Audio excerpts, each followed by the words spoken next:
a big step up, while you're delaying flights, while you're making people go through this pain.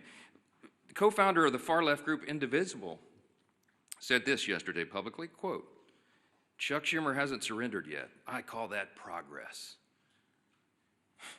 There's one inescapable fact, it's a glaring fact that everybody in America can see. Chuck Schumer is hurting real Americans for his own political survival. I'm gonna say that again. Chuck Schumer is hurting real Americans for his own political survival. If you're a service member who's not getting a paycheck, it's because Chuck Schumer has to appease the Marxist. Cut and simple. It's plain and simple. Shame on you, Chuck. Every Senate Democrat who's going along with this, you lack the moral fortitude to do the right thing. This is the first time in history, the first time in the history of the United States Congress, that a party has shut down the government over a clean CR.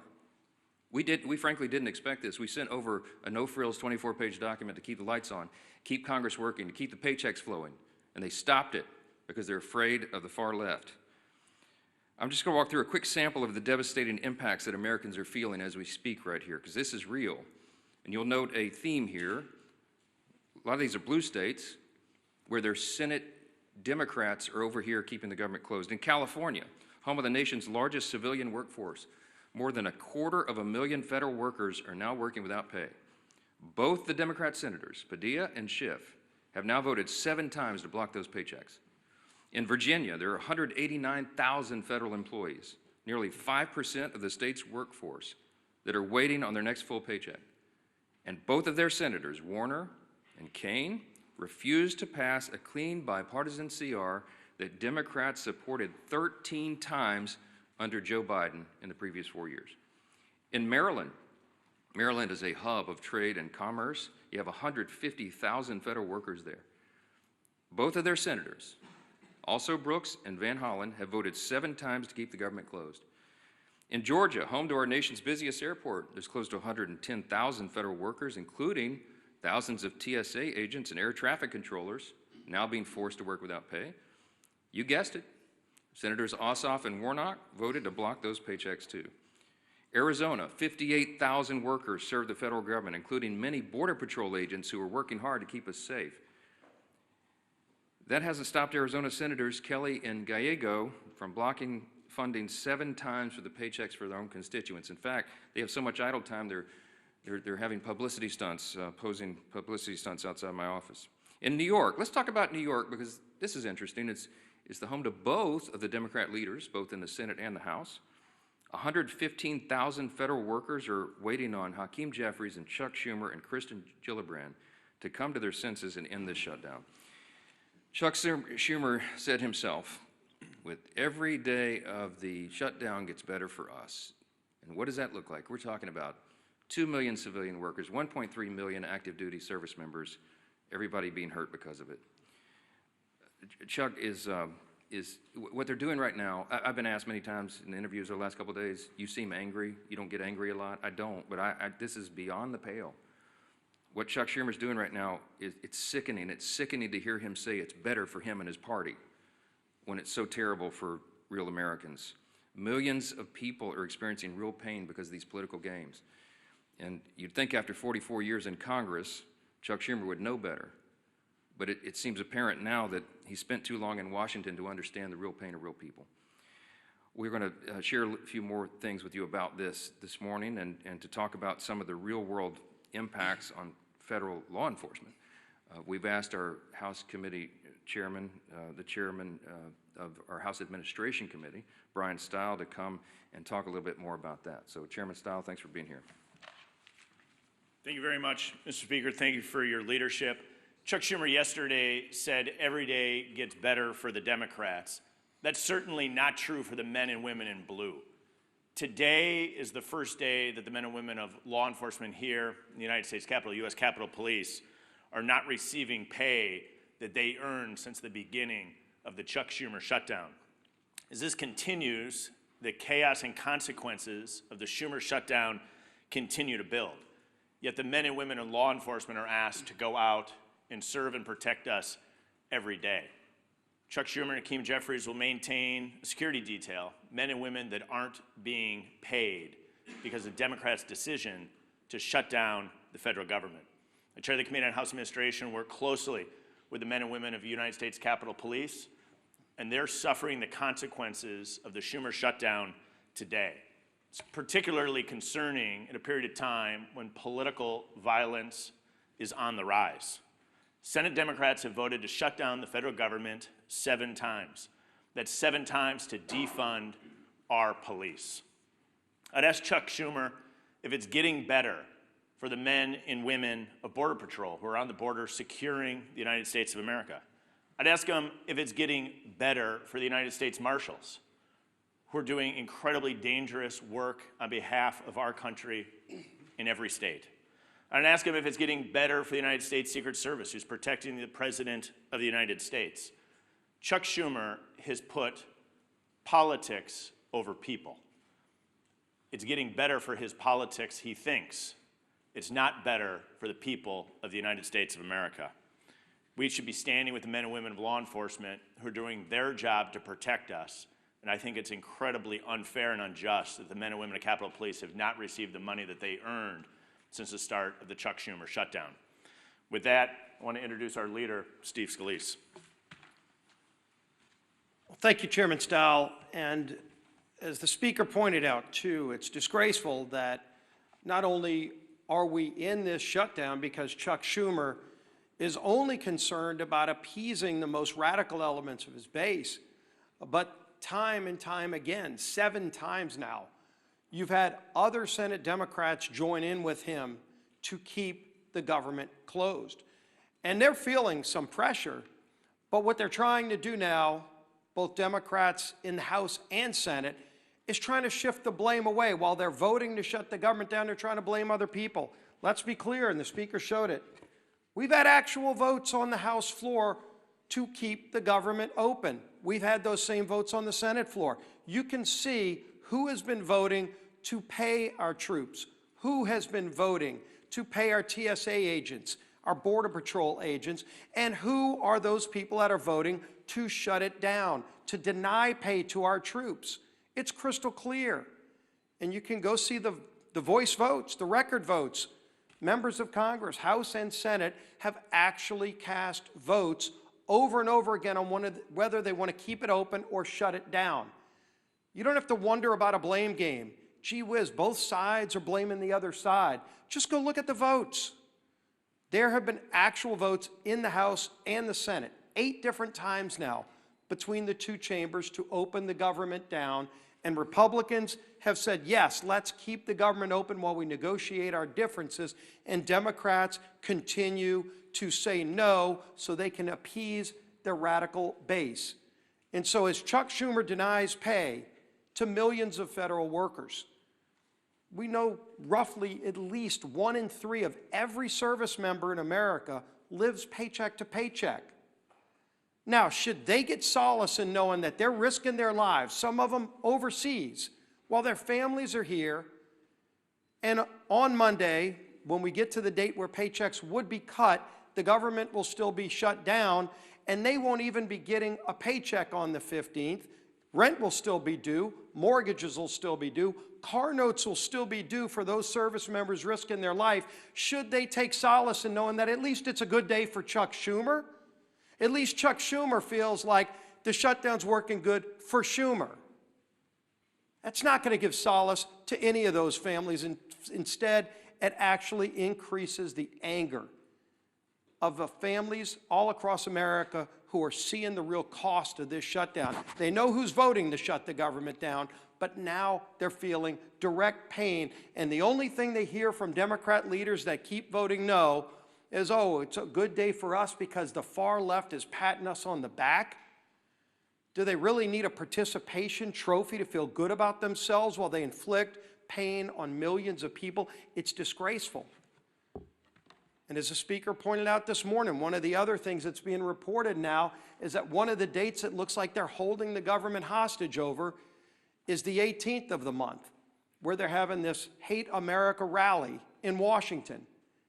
And Democrats want to keep the government shut down to show all of those people that are going to come here and express their hatred towards this country that they're fighting President Trump, that they're keeping the government closed as if it's something to be proud of They ought to be ashamed. If they had any shame, they would come back, they would open up the government, and then we can negotiate our differences, which are very, very large on a lot of these issues. But in the meantime, we all know who's doing this. The votes are crystal clear. The public can go see who's voting to keep the government open, who's voting to shut it down. Chuck Schumer and his Democrat colleagues who are doing this need to look themselves in the mirror and start working for the American people instead of being so concerned about appeasing their far-left radical base. With that, our whip, Tom Emmer.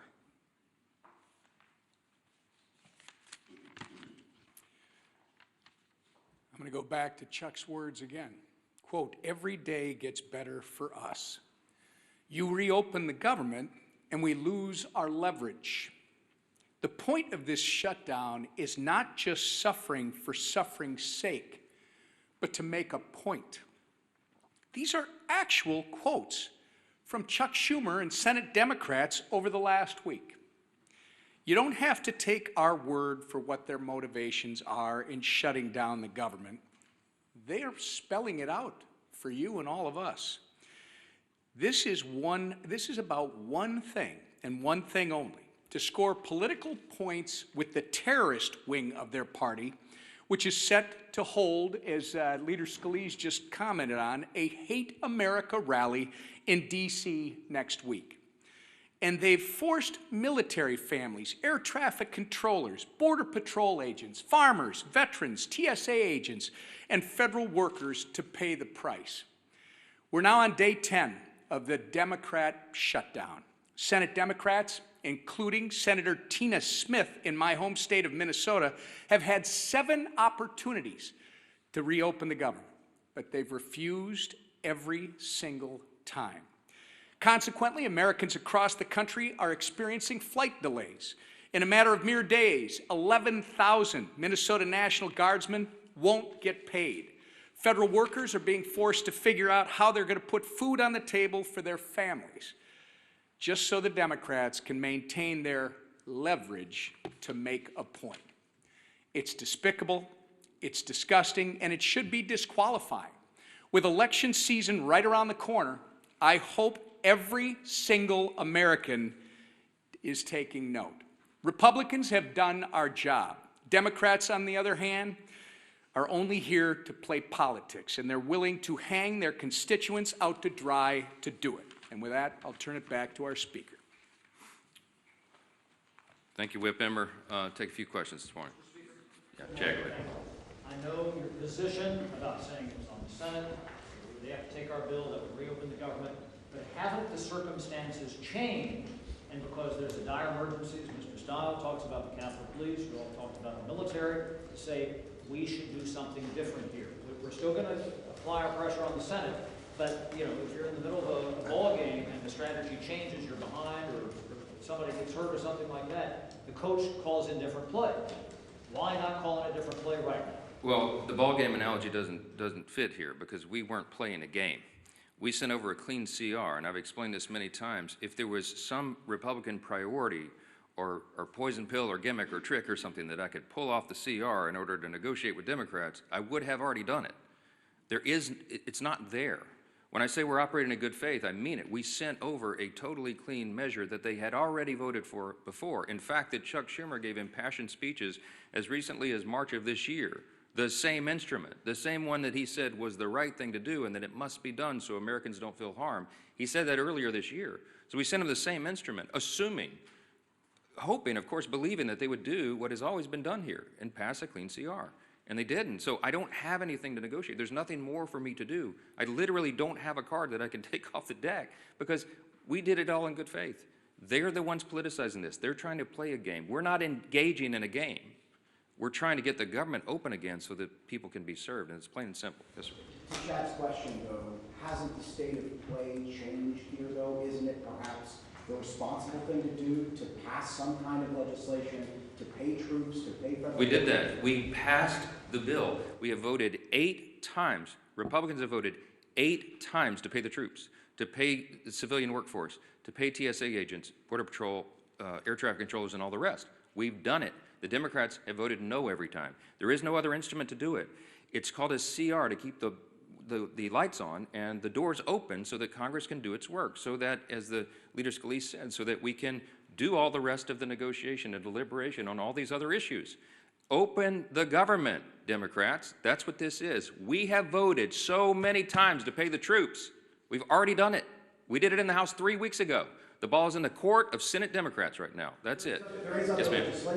In terms of strategy, if you could speak to your strategy on keeping the House out in their districts and any idea when they may come back. This is not a strategy call to keep the House working in their districts right now. There's an urgent necessity of it.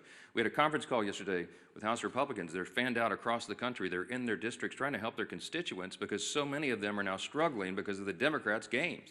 So they're helping, for example, rural hospitals to access the funds that we got signed into law July 4th, $50 billion rural hospital fund, so they can provide for health care for their constituents. They need to know how to navigate that before Chuck Schumer and the Democrats try to take it away.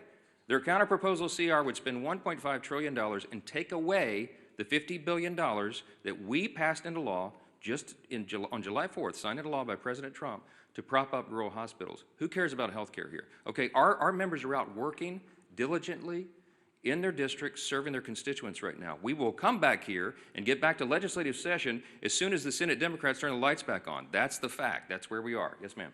On the military pay, though, in past shutdowns, there have been ways to guarantee that members of the military get paid. There are over 100 Republicans in your caucus who have signed on to a standalone bill to pay these military members. So at what point do you rethink every single Republican is not just talking about paying troops. We have already had those votes. We have done that. We did it 3 weeks ago.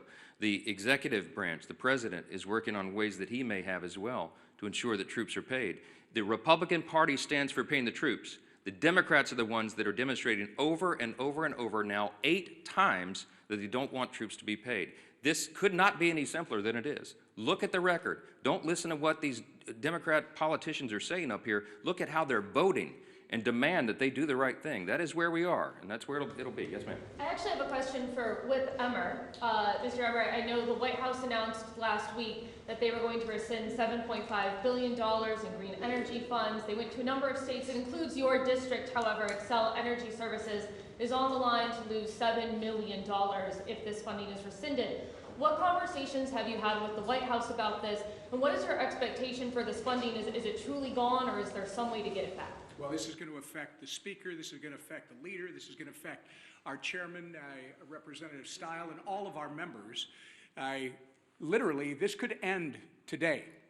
If Chuck Schumer and Democrats would reopen the government, this wouldn't be an issue. And what's happened is the White House has to make some very serious and difficult decisions as to what's essential and what's not. If you want to end it, Chuck Schumer, reopen the government. So, sir, your understanding is the White House will continue with that funding when the government reopens? I would suggest that you call Tina Smith and ask her why she wants to keep the government shut down and put all this at risk. Is there a breaking point, like 2 paychecks missed, 3 paychecks, 4 paychecks, where you all change your strategy and say, we're going to bring House Republicans back and negotiate before the government's reopened? I would like you to ask that identical question to Chuck Schumer. We have done the work in the House. We are awaiting them to do theirs. This is a 2-body, 2-chamber legislative body, okay? The House did its work. The House and Senate Republicans have repeatedly affirmed that. You saw the chart. 8 times now, they have voted to get the government open and get troops paid and federal civilian workers paid. Democrats have dug their heels in and said, no, no, no, no, no, over and over. They're the ones blocking the checks, not Republicans. All these questions should be directed to them and not to us. That is how this works. Thank you all for being here.